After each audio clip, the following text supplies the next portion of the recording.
कहा कि हम फौज के साथ कम्युनिकेट आसानी से कर सकते हैं, हम शरीफों को बड़ी आसानी से डील कर सकते हैं, सिर्फ ये इमरान खान है इसको हम मुश्किल से डील करते हैं। तो इमरान खान फर्क सिर्फ ये था कि वो पाकिस्तान की आज़ादी का अलमबरदार था और वो किसी की जंग नहीं लड़ना चाहता, वो अपनी जंग भी नहीं लड़ना चाहता था, वो सिर्फ खुशहाली की जंग लड़ना चाहता था कि हम इकोनॉमिक वॉर्स लड़ें, वह अपनी तरक्की करें। और उस पर वो चूंकि उसका असर सबके जाती मफादात पर था, उसको निकाल दिया गया।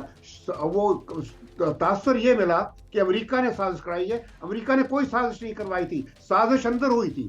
ये बदमाशी है, ये मुल्क के साथ गद्दारी है, बेईमानी है जो ये कर रहे हैं और करते आए हैं। 2011 में वो बड़ा हादसा हुआ जो उसामा बिन लादेन का शिकार यहाँ किया गया। भाई किसी तरीके से पहले वो कौन लाके आया, छुपा के किसने यहाँ रखा, और फिर अमेरिका ने 25 मिलियन उसकी कीमत रखी, तो उसकी खातर वो फिर बाजवा किरमानी और ये जरदारी और हुसैन हक्कानी ये सब मिलके एक बंदा था जो अभी जाके अमेरिका में वो रहता है, कोई वो क्या कहते हैं फार्म हाउसेस लेके, तो वो सारे इन्होंने पैसा अमेरिका से लेके वहां चले गए।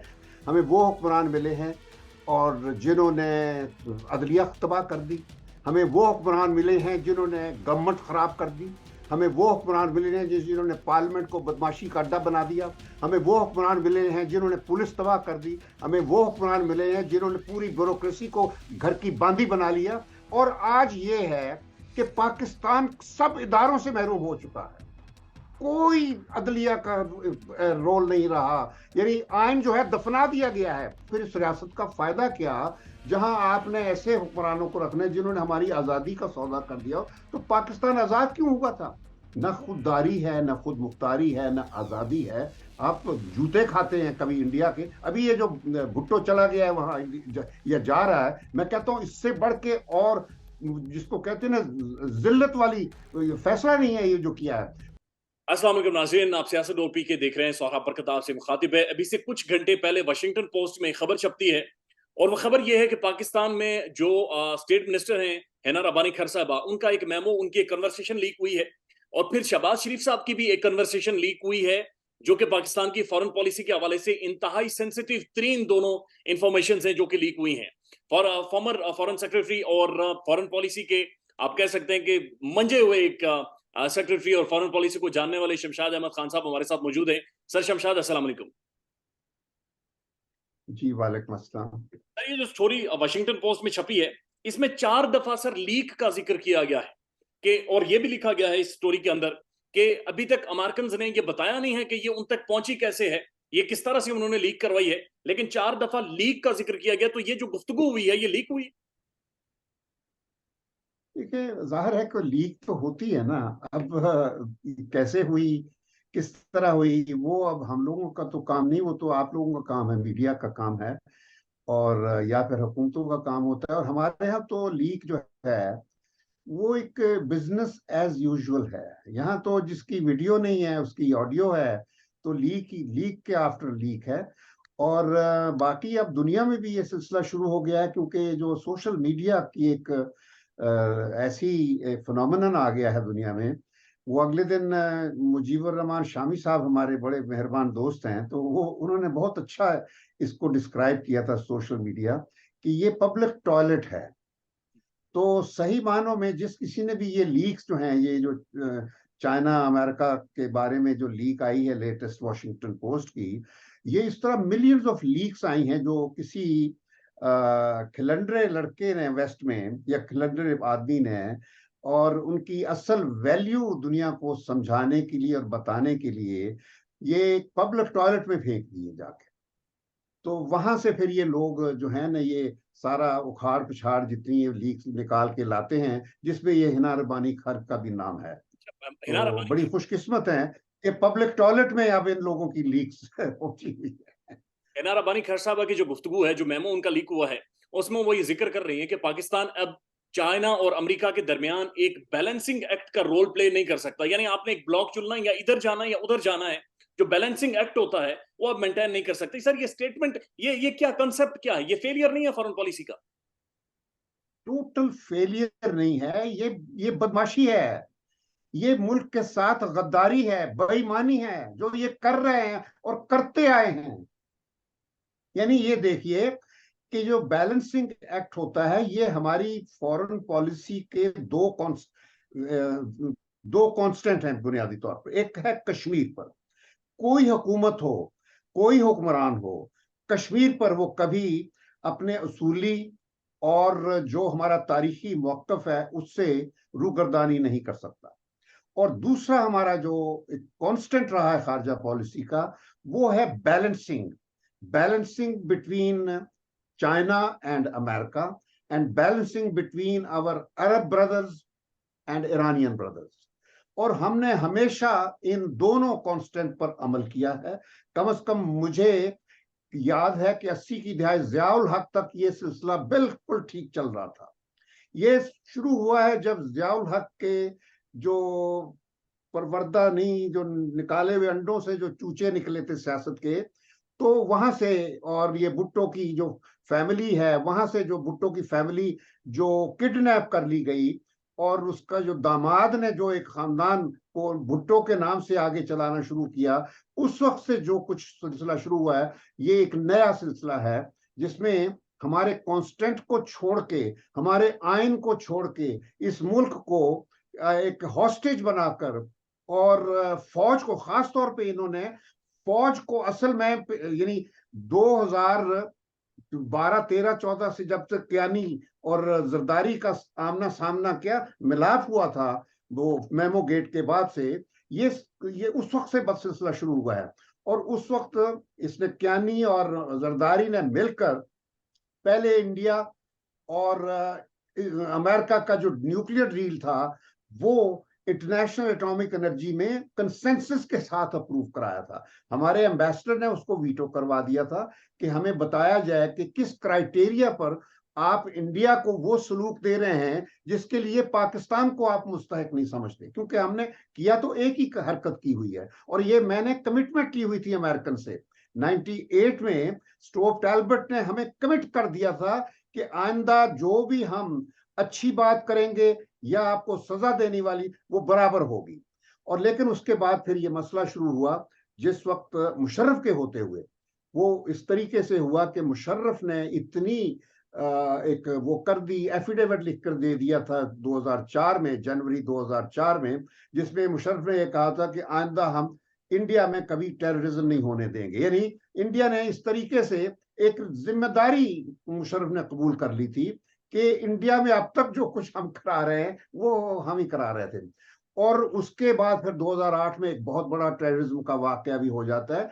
तो इस तरह हमारे हुक्मरान जो मुशर्रफ और उसके बाद जितने भी आए, उन्होंने पाकिस्तान का बेड़ा गर्क कर दिया। और बदकिस्मती ये है कि जो क्यानी के बाद, खैर वो जो राहील शरीफ था, वो एक उसका स्टैंड बड़ा अच्छा था, जो डॉन लीक्स में उसने नवाज शरीफ वगैरह को लताड़ा था, लेकिन इन्होंने उसको, राहील शरीफ को अरबों की गोद में बिठा दिया ताकि उससे निजात हासिल करें। और उसकी जगह फिर ये अपनी मर्जी से एक नया आर्मी चीफ लाए थे जिसका नाम बाजवा था, और उसको फिर अपनी मर्जी से इन्होंने चलाया। और वो फिर वो लाए उसको, इमरान को अपनी सोच करके हम, क्योंकि उन्होंने ही पहले नवाज शरीफ को सजा दिलवाई थी, क्योंकि ये पार्ट है हमारा जो चल रहा पाकिस्तान का। फौज पीछे से रहकर हर चीज मैनिपुलेट करती है, इंजीनियर करती है। ये कोई घटी छुपी बात नहीं, दुनिया जानती है। अमेरिका तो बल्कि ओपनली, अभी अगले दिन ये जो क्या था, कांग्रेसमैन जिसने वहां कहा कि हम किसी ने ये कहा कि हम फौज के साथ कम्युनिकेट आसानी से कर सकते हैं, हम शरीफों को बड़ी आसानी से डील कर सकते हैं, सिर्फ ये इमरान खान है इसको हम मुश्किल से डील करते हैं। तो इमरान खान, फर्क सिर्फ ये था कि वो पाकिस्तान की आजादी का अलमबरदार था, और वो किसी की जंग नहीं लड़ना चाहता, वो अपनी जंग भी नहीं लड़ना चाहता था, वो सिर्फ खुशहाली की जंग लड़ना चाहता था कि हम इकोनॉमिक वॉर्स लड़ें, वह अपनी तरक्की करें। और उस पर वो, चूंकि उसका असर सबके जाती मुफादात पर था, उसको निकाल दिया गया। वो तासर ये मिला कि अमेरिका ने साजिश कराई है। अमेरिका ने कोई साजिश नहीं करवाई थी, साजिश अंदर हुई थी, फौज और ये शरीफ मिलकर, ये सब मिलकर। और आज वही एक कॉम्बिनेशन चल रहा है जिसमें मुल्क को रगेदा जा रहा है। तबाह किया जा रहा है। मुल्क में कोई ना आइन है ना कोई इदारा है इस वक्त, बस ये सर, है। मैं आपका एक इंटरव्यू देख रहा था, आपने उस इंटरव्यू में कहा है कि हिना रब्बानी खैर हूं या बिलावल भुट्टो साहब हूं, ये असल में फॉरेन मिनिस्टर्स हैं ही नहीं, ये फॉरेन पॉलिसी को समझते ही नहीं है, ये अखबारें पढ़कर और 4 किताबें पढ़कर ये खुद को फॉरेन मिनिस्टर्स और फॉरेन पॉलिसी बनाने वाले समझ रहे हैं। देखिए, बात यह है कि अगर इनको पाकिस्तान के मफादात का एहसास हो, तो ये वो जो अमेरिका और इंडिया की डील जरदारी ने करवाई थी, वो ना करवाते।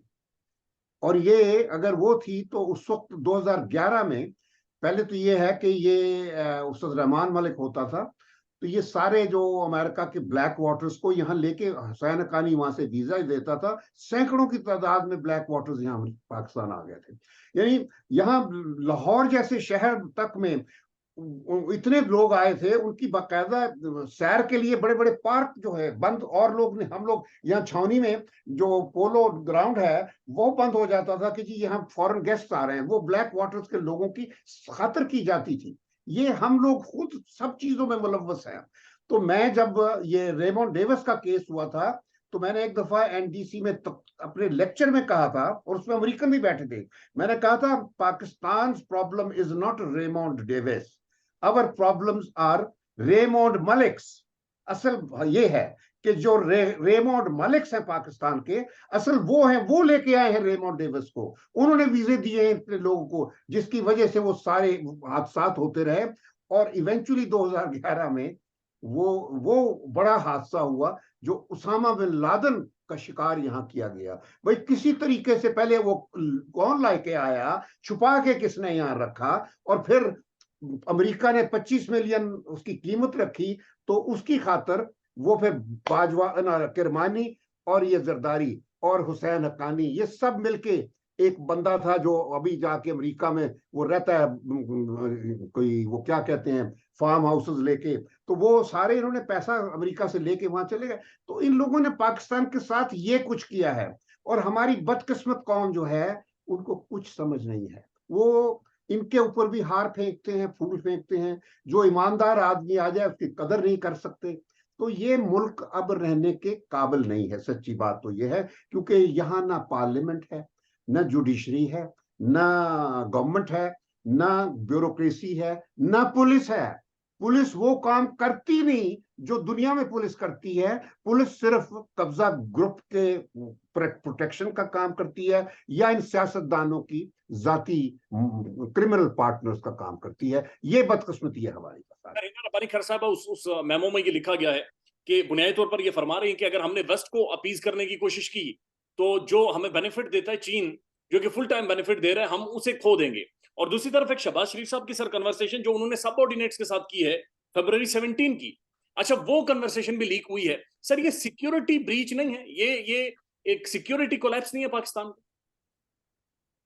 देखें, पहले तो एक चीज मैं क्लियर कर दूं कि जो बैलेंस शीट की बात मैं कर रहा हूं ना, वो आपको भूलना नहीं चाहिए कि हमने जो अमेरिका और चीन की दोस्ती करवाई थी 1970-71 में, वो एक मॉन्यूमेंटल एक वो वाकया था। उससे दुनिया में एक बैलेंस पैदा हुआ था, क्योंकि उस वक्त रूस और अमेरिका की बहुत बढ़ गई थी। तो चाइना खुद निक्सन की दरखास्त पर, निक्सन लाहौर आया, याया को कहा, याया ने कोशिशें करके जाती खुद हाथ से लिखकर वो कम्युनिकेशन करता था, क्योंकि इतनी खुफिया थी चीज। और जिस वक्त किसिंजर को हमने चाइना भेजा था, ये सुनने वाली बात है, उस वक्त किसिंजर दूसरा मुल्कों का साउथ ईस्ट एशिया के करके पाकिस्तान आया था, टू इंडिकेट कि वो ये पूरा दौरा कर रहा है। और यहाँ आके वो जब उसका हमने चाइना भेजना था, तो उसको खुफिया तौर पर नथिया गली में बीमार ये कहा गया कि बीमार हो गया। वहां एक उसका डबल था जो अमेरिका से लाए थे, जो हमने तजवीज किया था, तो वो उसको वहां रखा, बाकायदा एम्बेसडर छोड़ के आया उसको नथिया गली में। और वो जब हमने किसिंजर को भिजवा दिया चाइना, चाइना वहां हमारे एम्बेसडर को भी नहीं पता था, हमारे यहाँ एम्बेसडर को नहीं पता था, और ना अमेरिकन एम्बेसी को पता था, सिवाय याहिया और सुल्तान मोहम्मद खान के। इतना सीक्रेट था। और मजे की बात यह है कि नथिया गली में जब वो बीमार था, तो दुनिया में खबरें हो रही थी कि जी वो बहुत, उसकी भी तबीयत खराब हो गई है, तो डॉक्टर भी एक बुलाना पड़ गया। तो हम फॉरेन सेक्रेटरी का उस वक्त काम था कि कोई ऐसा डॉक्टर देखे जो किसिंजर को शक्ल से न जानता हो, तो उसको बुला के हम उसको दिखाएंगे। लेकिन वो हर बंदा किसिंजर को जानता था, तो फिर वैसी दवाई लेके वो एक कह दिया कि दवाई आ गई है। फिर जो जनरल हमीद होता था, यानी नंबर 2 पाकिस्तान की फौज का, वो उनको भी पता नहीं था, वो किसिंजर की खैरियत पूछने नतिया गली आए, गाड़ियों की कतारें लगी हुई थी। फॉरेन सेक्रेटरी की बीवी जो बेगम थी, बेगम सुल्तान खान, वो उसने खिचड़ी बना के भेजी हुई थी किसिंजर के लिए। हम खातर इतनी कर रहे थे, और किसिंजर बैठा चीनियों के साथ गुफ्तगू कर रहा था, और ये हमने एक ऐसा कारनामा दिया था। और उससे यानी चाइना उसके बाद, क्योंकि चाइना को हमने उस सीक्रेट विजिट के बाद जो यूनाइटेड नेशंस की मेंबरशिप थी, वो वाकत सिक्योरिटी काउंसिल की, वो दिलाई। और चाइना ने उसके बाद हमें इतना सपोर्ट किया है, और हमें हमेशा कहता था, चाइनीज जितने भी थे, जब मैं भी जाता था, अपने कारगिल हुआ, न्यूक्लियर हुआ, सब इश्यूज पे जब मैं जाता था, ये मेरे ये वांगी जो फॉरेन मिनिस्टर जैसे अभी आर्मी चीफ मिला है, तो वो ये हमें कहते थे कि तुम अमेरिका के साथ अपने तल्लुकात ठीक रखो। बस हमेशा उन्होंने कभी, अनलाइक चाइनीज, अमेरिका का कैनेडी और जॉनसन अयूब को कहते थे कि तुम चाइना के साथ ताल्लुकात, तुम्हें गुनाह कर रहे हो, तोड़ो ताल्लुकात। लेकिन हमने नहीं किया। फिर इवेंचुअली कैनेडी का जो सक्सेसर था, जो निक्सन था, उसने आकर हमसे रिक्वेस्ट की कि चीन से सुलह कराओ। तो मकसद ये है कि हमारा जो चीन के साथ ताल्लुक है, ये एक ऑल वेदर फ्रेंडशिप है, इटर्नल फ्रेंडशिप है, और इसमें कोई किसी हुक्मरान के साथ नहीं होता चाइना का ताल्लुक। चाइना कभी आपके दाखिली मामलात में इंटरफेयर नहीं करता, कभी ये नहीं कहता कि हमने इस हुकूमत के साथ जाना है, इसके नहीं जाना है। चाइना सिर्फ पाकिस्तान और पाकिस्तान के लोगों की हिमायत करता है। बल्कि you will be surprise to know कि जो अनलाइक अदर पावर्स जिन्होंने पाकिस्तान को मदद देते हैं, वो तो शराइत से भरी पड़ी होती हैं, चाहे वो जो अमेरिका के जितने भी पैकेजेस आते थे रेगन के जमाने में या ओबामा के जमाने में। लेकिन चाइना ने शुरू से, पहले दिन से पाकिस्तान को जो भी मदद दी, वो अवाम के लिए। यानी उन्होंने सब पहले मशीन टूल फैक्ट्री बनाई टेक्सला में, और मशीन टूल, वो सब लाखों लोगों को जॉब मिला वहां। फिर वो टनल्स बनाते थे, सड़कें बनाते थे, डैम्स बनाते थे, स्कूल्स कॉलेजेस बनाते थे, जो पीपल स्पेसिफिक होते थे।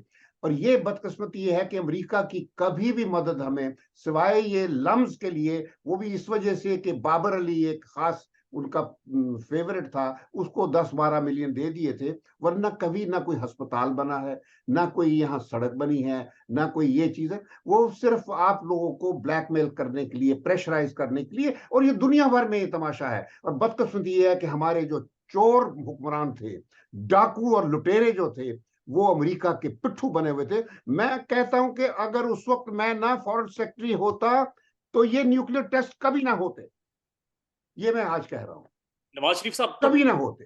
सर वो तो बताया जाता हमें आज। क्योंकि उनके 95% जो वजीर थे, ये चौधरी निसार, इसहाक डार, सरताज अजीज, ये सब लोग ये कहते थे, मियां साहब मर जाएंगे हम, समझ गए। तो मकसद ये है। लेकिन बात ये है कि जब आपने फैसला कर लिया, जब हमने, नहीं, आप क्या कह रहे हैं, नवाज शरीफ आप साहब क्या कह रहे हैं? जब ये सारे कह रहे थे कि हम मर जाएंगे। हाँ, मैंने तो ये बताया है ना। लेकिन मैं कहना ये चाहता हूं कि इवेंचुअली फिर क्रेडिट तो जाएगा ना उसको, नवाज शरीफ को, कि उसने टेस्ट किए फिर। और जब टेस्ट करने के बाद दिसंबर में, हमने मई में टेस्ट किए, और इंडिया के 5 के मुकाबले में 6 किए। और उसके बाद हम दिसंबर में, अमेरिका ने, क्लिंटन ने इनवाइट किया हमारे प्राइम मिनिस्टर को, और वहां जाके फिर उन्होंने एक नया प्रेशर हम पे शुरू करना था। लेकिन मुझे याद है कि प्राइवेटली जब अभी हम एंट्री होके बात कोने पे, क्लिंटन प्राइम मिनिस्टर को कह रहा था कि prime minister, had I been in your place, I would have done exactly the same thing. यानी मैं कहना यह चाहता हूं कि जो बातें मुल्क के मुफाद में की जाती हैं, उस वक्त आपका जो दुश्मन भी होता है, वो भी आपकी कदर करता है। वो समझता है कि आपने अपने मुल्क के लिए जो किया है ना, वो सही किया है। और मैं उस जितना भी प्रोसेस हुआ था उस न्यूक्लियर टेस्ट के बाद, स्टोव टेलग्रेट के साथ 8 राउंड हुए थे हमारे बातचीत के। तो इंडिया की नुमाइंदगी जसवंत सिंह करता था, उनका फॉरेन मिनिस्टर। पाकिस्तान की नुमाइंदगी मैं करता था। तो जब वो खत्म हो गया तो जसवंत सिंह ने किताब लिखी, और जिना पे वो कोई 2004, मैं भी रिटायर होके यहाँ आ गया था, तो जो वो लाहौर आया था अपनी किताब के सिलसिले, तो मुझे मैसेज मिला उनकी हाई कमिश्नर से कि जसवंत सिंह मुझसे मिलना चाहता है। उसको पता था कि मैं लाहौर में हूँ। तो मैं उसको उसके होटल गया मिलने। तो वहाँ मैंने उसको अपनी किताब दी, उसने मुझे अपनी किताब दी, मगर मुझे जो उसने मेरी किताब पे जो मुझे ट्रिब्यूट दिया है, मेरे लिए वो, मेरा ख्याल है, मेरी जिंदगी का सबसे बड़ा कॉम्प्लीमेंट है। समझ गया? उसने कहा ग्रेट पेट्रियट। मैं कहता हूँ जो दुश्मन जो है, जो उसने देख लिया था मुझे कि मैं किस तरीके से पाकिस्तान के लिए काम, ग्रेट पेट्रियट।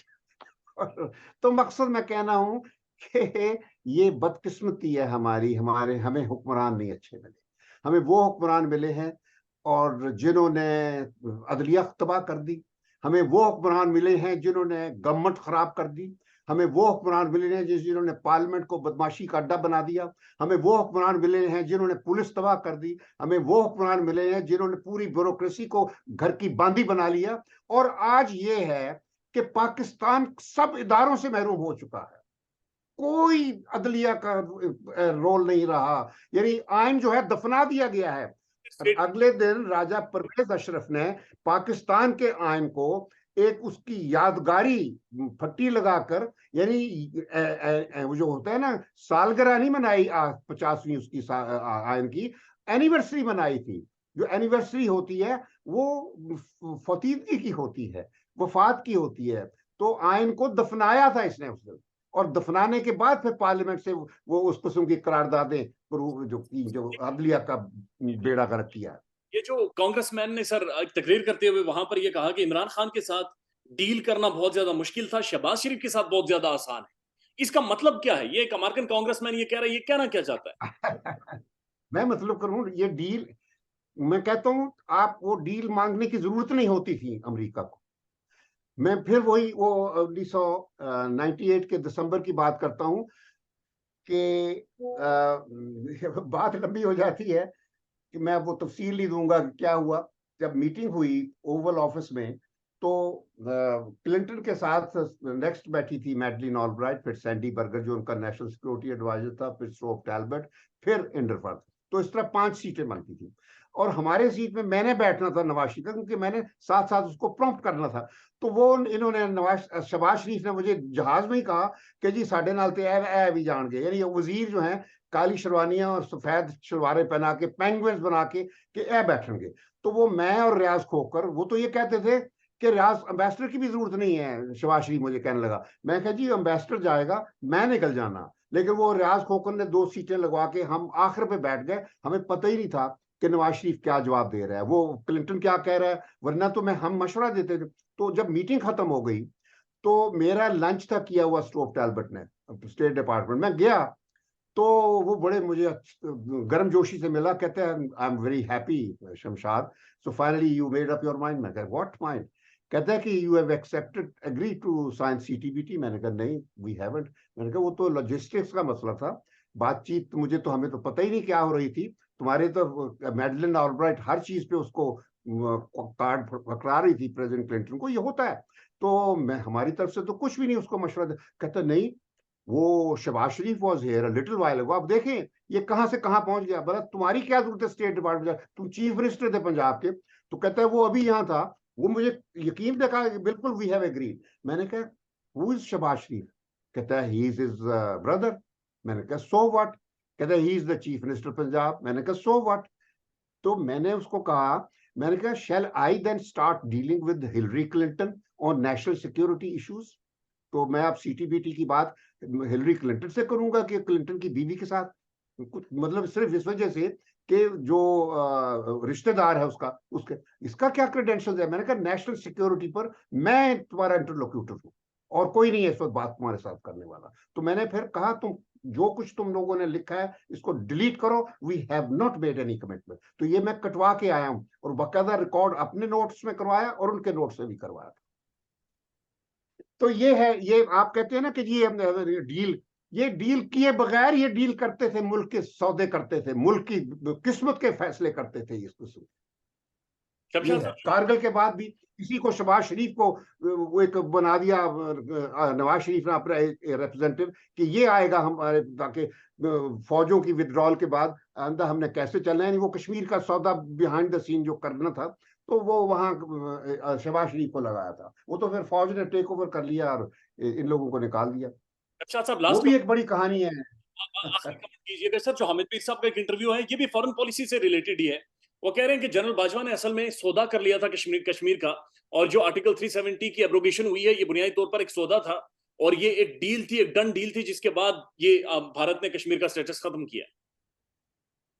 देखिए, वो बाजवा के बारे में तो बहुत पहले, कई साल पहले जब ये बना था, इंडियन मीडिया में आ गई थी बातें कि ये, इसने कोई इंडियन ब्रिगेडियर था या मेजर जनरल था कोई, जो यूएन की पीस फोर्स पे होते थे वहां अफ्रीका में सर्व करते वक्त, तो कहीं ये कह दिया था कि ये तो हमारे झगड़े बड़े गलत हैं, तो ये है, मैं तो होगा पाकिस्तान इंडिया का ये कर दूंगा। तो वो कहते थे कि अब ये हमारा बंदा आ गया है बस। तो ये इंडिया वाले ने कहा था। ये अब मुझे नहीं पता कौन सा अखबार था, लेकिन ये मुझे उस वक्त की बात याद है। बाकी रहा, मैं किसी की कही बात पर मैं नहीं बात कोई तबसरा करना चाहता। ये नसीम जहरा और हामिद मीर का काम है। अगर उनके पास कोई सबूत है, it is for them to confirm, या इसको जो भी, मैं इस पे तबसरा नहीं करूंगा। इस वक्त हम फॉरेन पॉलिसी पर फेल हो गए। फॉरेन पॉलिसी है ही नहीं। फॉरेन पॉलिसी होती क्या है? Foreign policy is the sum total of a national. Nations interest, मफादात, जिनके तहफ़्फ़ुज़ के साथ वो कौम अपनी आज़ादी को, अपनी खुद मुख्तारी को, अपनी खुददारी को, अपनी इस्तेहकाम को यकीनी बनाती है।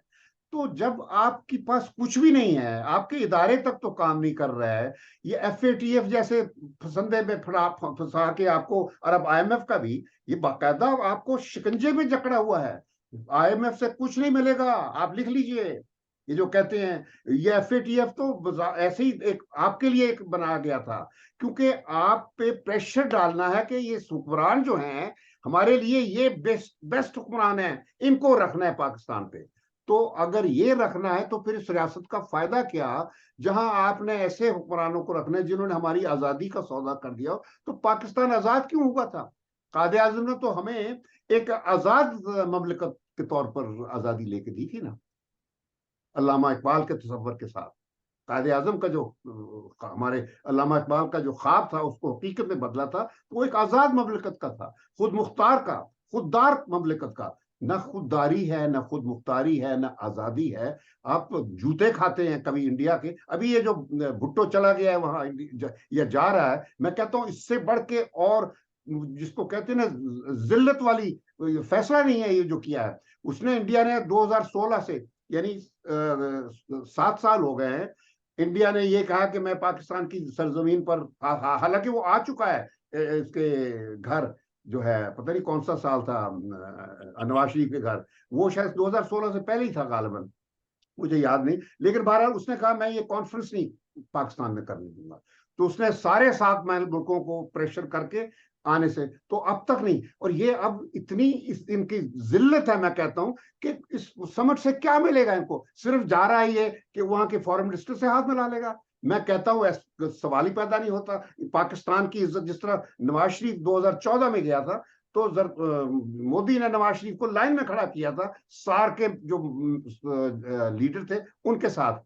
तो जब ऐसी बेइज्जती वो करते हैं, और फिर उफा में जब ये आज से 2-4 साल पहले रशिया में हुई थी, वहां भी मोदी ने ये किया था, नवाज शरीफ को और दरवाजे से एंटर होके खुद कुछ 50 गज दूर अपनी कुर्सी मेज रखी हुई थी, वहां पे नवाज शरीफ चल के वहां उसने जाके मोदी से हाथ मिलाया था। वरना उसको चाहिए था दरवाजे पे इस्तकबाल करता। वो जिल्लत ये करवाते हैं क्योंकि इन लोगों ने अब पाकिस्तान की कौमी तशख्खुस की कभी इनको एहसास ही नहीं हुआ, कोई अदराक नहीं है।